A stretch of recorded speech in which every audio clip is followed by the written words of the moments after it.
पुसद उपजिल्हा रुग्णालयातील एक गंभीर घटना समोर आली आहे।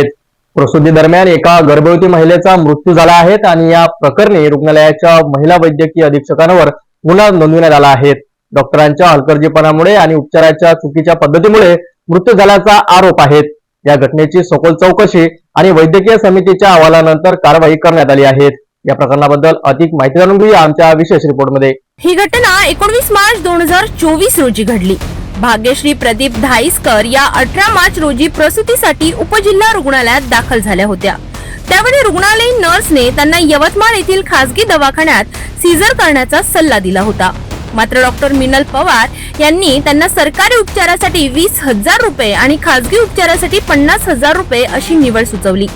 डॉक्टर पवार यांनी सायंकाळी भाग्यश्रीचे सीझर केले। सीझर ऑपरेशन झाल्यानंतर काही मिनिटातच भाग्यश्रीला रक्तस्राव सुरू झाला। मात्र डॉक्टर आणि नर्स यांनी त्याकडे दुर्लक्ष केले।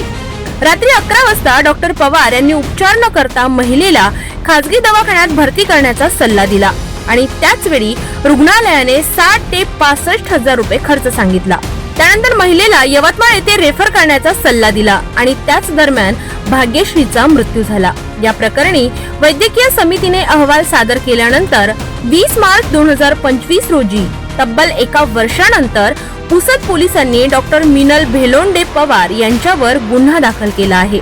या प्रकरणाचा पुढील तपास सुरू असून कायदेशीर कारवाई आणि योग्य वैद्यकीय उपचार न मिळाल्यामुळे या प्रकरणी आरोप ठेवण्यात आले आहेत।